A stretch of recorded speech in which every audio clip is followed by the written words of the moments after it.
Welcome back to the channel, everybody. I'm Lady Nika, and with a Let's Chat. Bitch, I know I wasn't here on Saturday, and I wasn't here on Friday as promised, but shit, y'all know I'm going through my own little set of stuff with my health right now, and sometimes my mind say yes, but my body be like, hell to the no, hell to the no.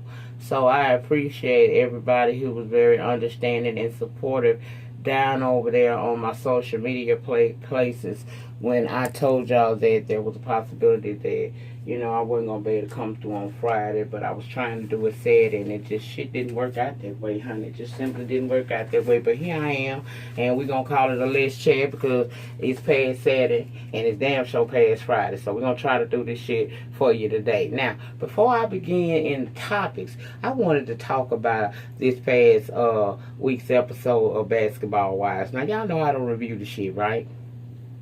But don't mean I don't watch the shit, okay? And I wanted to talk about this Tammy Roman versus Evelyn Lozada versus Jennifer Williams. Now,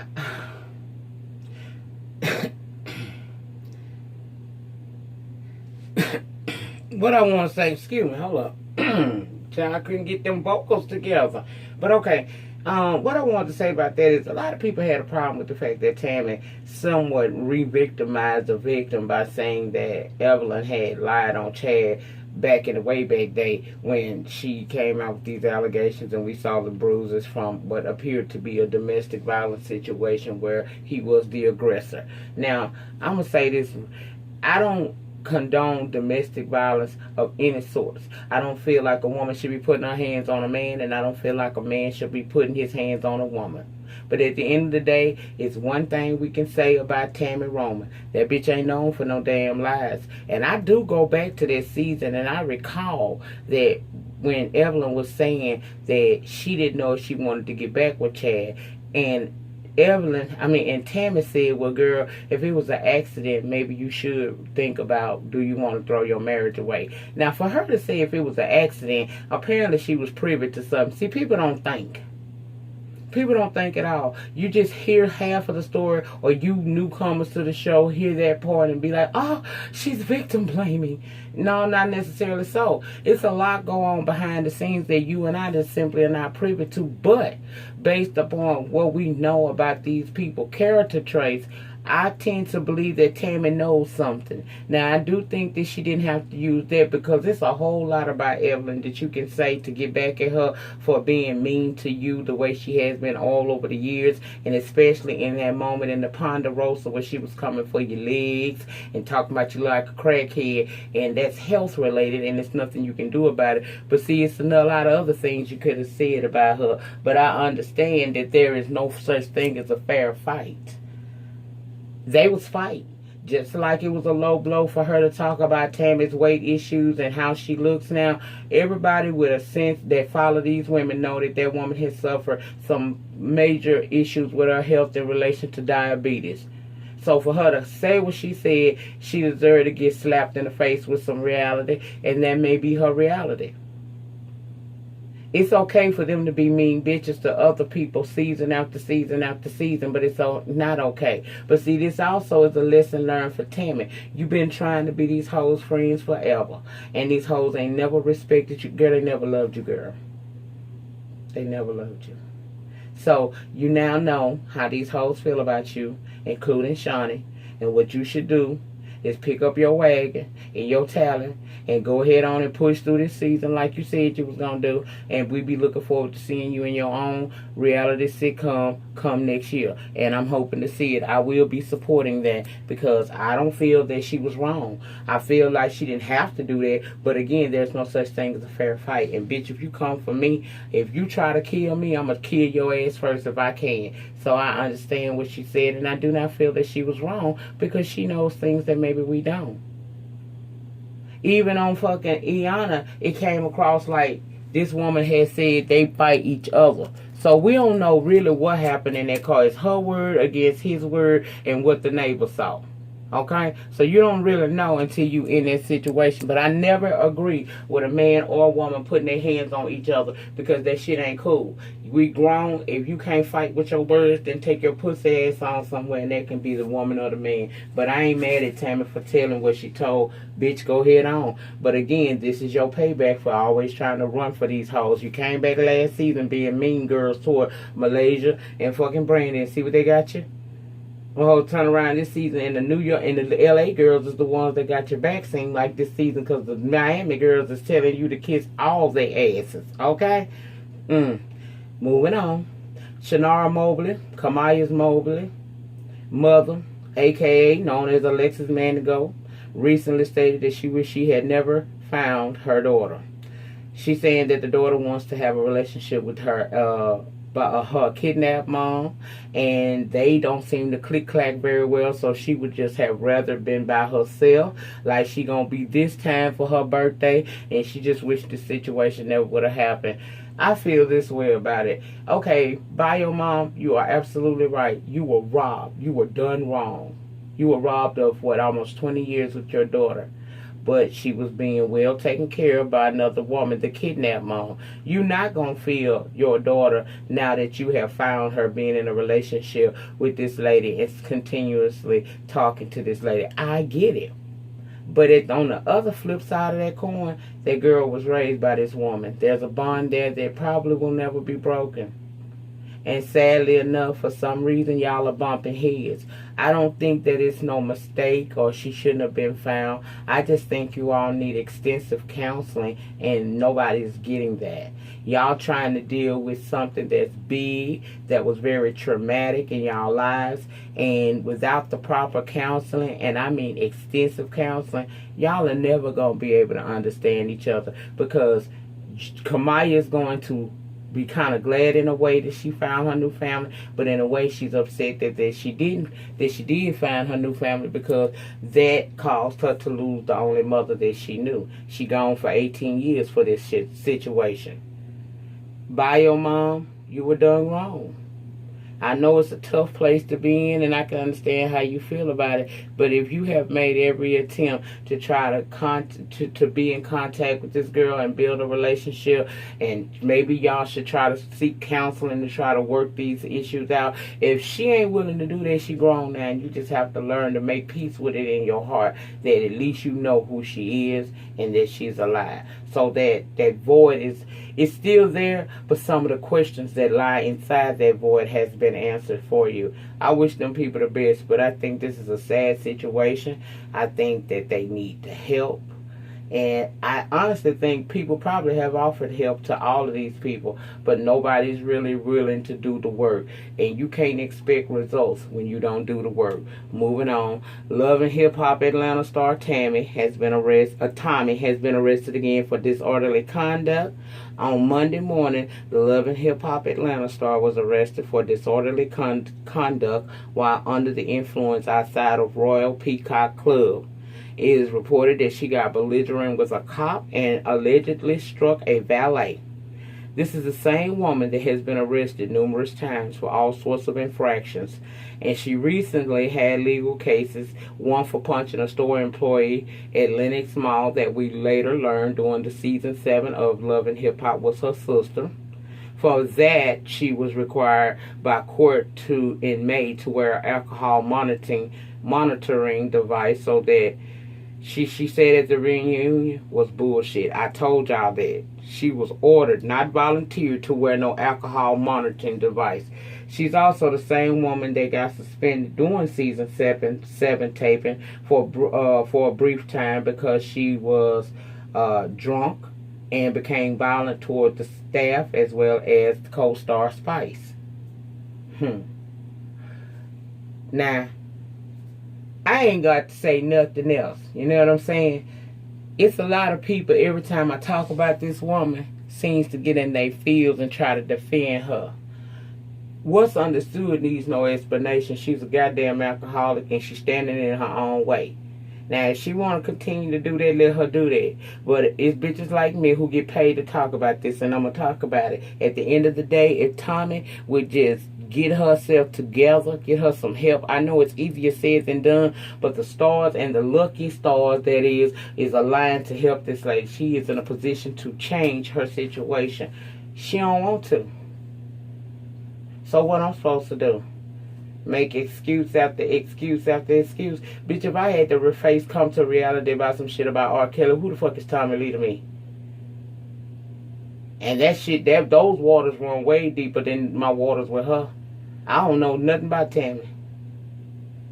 Tommy, whatever her damn name is. I'm sorry, I can call it good Tammy. At the end of the day, I want this lady to win, but I can want all day. If she don't want it, guess what? It ain't never gonna happen. Moving along. In other Love and Hip Hop news, Teairra Mari has been called out by none other than former Love and Hip Hop star Milan Christopher. He's also supposed to be her cousin. Everybody's saying she released that tape on her own. Her boyfriend never did that. And apparently he's saying that she did it too. And he's also saying that he has contacted 50 Cent, I guess, his attorneys as well as Akbar's attorney, and he's willing to testify on their behalf, proving that, stating that she released that tape and nobody did nothing to her ass. This was all for a storyline.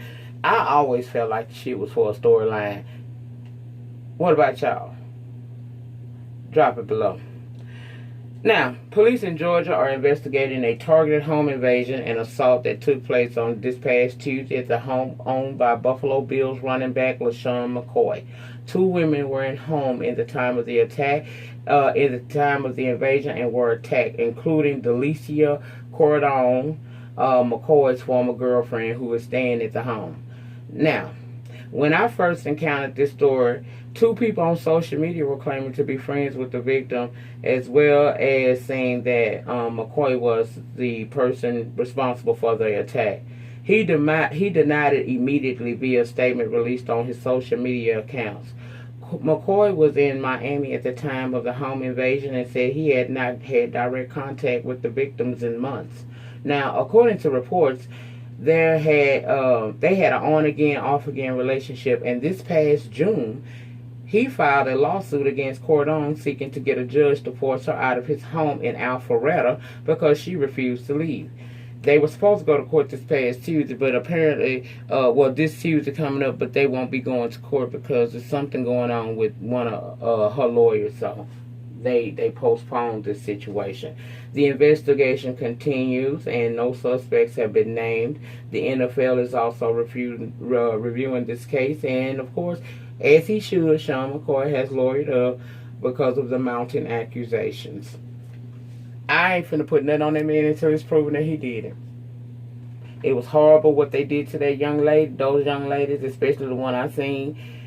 But you cannot blame him for something until you have definite proof of that he's done anything. And as far as I'm concerned, he did shit until he's proven guilty. That's the law. That's the law that we enjoy having in this country. So it is what it is. Moving on. Tuesday, Cardi B gave birth to a beautiful baby girl. This is the first kid for Cardi and the 4th for her fiance. One third of the rap duo, the Migos, Offset. The baby name is Culture Kiari Cephas. Congratulations to them. I ain't even finna dissect that name or nothing else because I really don't care. But congratulations to them on the birth of their baby. Charlemagne Tha God in this rape case from years ago. Now, about a thing that he done said in the past, if you want to, you can look up an interview he did with DJ Academics, as well as a podcast that he currently does with this guy. I forgot his name, but he does say a lot of questionable things that would make you feel like it is possible that he is a predator too. But to my understanding, that this current situation is something that he copped a plea to years ago, which was the contributing to the delinquency of a minor because he bought the alcohol that could have been a contributing factor to this lady's rape. Okay, unfortunately, due to the fact that charges were not pursued years ago, and he pled guilty to a lesser charge, South Carolina decided not to reopen the case, although the alleged victim, who is an adult now, wanted it to be reopened. To the parents, I say you need to believe your children and back them up when they tell you something has happened to them, point blank, period. I do believe he could have taken her to a party at her age at the time of being 15 and he was allegedly 22. I do believe he could have possibly bought alcohol, got her drunk, and maybe even spiked her drink, ending up having sex with her without her consent. However, a long time has gone by. The case was settled years prior, and that's all that I got on it because, the bottom line is, child, you just... Do I think he could have possibly done this? Absolutely. Absolutely. Because he said some really questionable things. Shit made me uncomfortable. And I'm 45 years old. I ain't thinking about his ass, but he do say a lot of... he makes shit very uncomfortable. He said some very uncomfortable things. So I do believe that he could have possibly have done this, but the sad reality is that nobody pursued this when it was fresh. For whatever reasons, her parents did not fight for her, and that is a horrible feeling. That is a horrible feeling when your parents don't fight for you. That's the reason why I go down to the depths with mine, okay? You can say my children are grown and they can do they can take care of themselves. You can kiss all the entire pieces of my ass too. You can kiss all my ass with that because them my eggs, they came out of me. And if my egg's in trouble, I'm in trouble too. When my eggs go through, I go through too. When I need to stand up and fight for my kids, I don't give a damn if they 8 to 80, blind, cripple, or crazy. I'm going to do that, and I don't give a goddamn what nobody think about that. Say my kids grown all you want to, but bitch, them mine. If you wants to turn yours loose at a certain age because they're no longer... you're no longer required by law to ride with them, then that's on you. That ain't how I roll. See, my job as a parent gonna end the day that my life ends on this earth and starts anew wherever the hell we go after that. Okay? So this is a prime example of a parent not doing their job to make sure that their daughter's voice was heard and justice was sought. But I still think he a creepy motherfucker. And for him to be sitting up talking about R. Kelly and so many other artists the way he do, bitch, sound like you right along with him. But I'm going to leave that shit alone because he ain't coming for my video and channel like he been coming for everybody else. But I'm going to tell you this. I don't believe that he's innocent. I just think that he's protected by the fact that this was settled years ago. And South Carolina is just simply not going to open up the case again. And I hope that the young lady gets counseling and is able to move on from this. Sad shit, child. Moving on. Azealia Banks, our favorite bitter internet troll, has surfaced yet again with a complaint of being disrespected, and she saying that colorism reared its ugly head yet again. She was booked to perform on Nick Cannon's Wildin' Out and says that the minute she arrived on set, the men on set were calling her ugly and giving her a hard time. So she pushed through the episode, did her promos and all that, but later on, she took to her social media and did the most with her allegations, even mentioning Nick Cannon's issues he suffered with his kidneys due to having lupus. And see, that's where that bitch crossed me wrong, Ed. I ain't got no problem with you saying somebody did something to you, but explain to me, little bitch, how in the hell your issues, which you have a right to voice, you have a right to voice that. My thing is this. What does that have to do with what he's going through with his issues with his health? What does that have to do with how you was treated? Now, I'm hearing no one knew that she was even upset or felt she was treated unfairly. But at the end of the day, the way she handled it is the way she handled it. But, girl, address the issue at hand. And the issue at hand was you felt that you were mistreated because some people said you was ugly. Girl, look, that ain't got nothing to do with no colorism. I don't think that they can't, if somebody called you ugly, it wasn't necessarily because you dark-skinned. Because I understand colorism exists today. Trust me, I'm a dark girl. I know. But in this particular case, I just don't see that being the reason why they called her ugly. Some people just might think your ass is ugly. And they say it. And you gotta be, if you secure in who you are, you shouldn't let that shit fuck with you. Make your paper and keep it moving. But yes, there's a colorism issue going on in the world. You know, everything's supposed to be light, bright, and damn near white. But I just don't think that that's the case here. I think this is a bitch that always got something to say, always looking to try to start problems. Sometimes she makes valid points, but she always fucks herself in the end because she comes from a direction that it don't make sense sometimes. She does too much. If she gave all the energy that she puts into trolling, bitching, and complaining into her craft, she might have some hits on the charts. Let me know what you think about that. Now, this Tamar and Tank situation, look, I don't give a shit about neither one of them. I told y'all I retired Tamar a long time ago because Tamar do too damn much. Now, do I think that it was fair that Tank took her band? No, I don't. But at the same time, why was that ever even put on the internet? That is a business behind-the-scenes situation that should have been kept back there and stayed back there. The public didn't have to know about all of that. So I don't care about these two queens going back and forth, and yes, I said queens. Brandy and Monica, I don't care nothing about this either because this has been a over 20-year battle, and we all know Brandy is touched by a drug, bitch. She needs to get on her medications. Brandy is bipolar as fuck. She is an awesome voice, a legend even, if you will. But the girl is throwed off. You still arguing with this woman 20 years later about a song, and what difference does it make? Just make your music, mama, and keep it moving. We know the boy is yours. Who cares? I ain't like the bitch until... Okay, but anyway, like I said, these people have been blessed abundantly in their lives. Instead of focusing on the things that is most important, which is your craft, you choose to want to get in these petty-ass beasts with this woman that you've been in for years and just don't nobody give a fuck. I don't care nothing about this song. Every time I hear this song, I think about both of them, and that's it, and that's how it's always going to be. I don't think about who wrote it or whose song it belonged to. Y'all don't give a damn about that. Brandy needs to focus on what she needs to be focusing on, which is her damn self and her music, if she's still doing that, or whatever she going to do. But, girl, let that Brandy beef go. Both of y'all, what, damn near 40? Girl, please, sit your ass down. But anyway, that's how I feel about it. That's all I felt like talking about today, y'all. I probably would have had more than this, but this is all I felt like doing. Just giving you a little bit of what was on my mind because I didn't come through on Friday and Saturday. But I'm here now, and I will be consistent all week as I have been since, you know, I've been rendered, this is my job right now. So this is what I'll be doing. I won't be delaying anymore. And if I do, please understand that it's health related. It's definitely not me being lazy. But I appreciate you all understanding and continuing to support me and this channel. That means everything to me. It really does.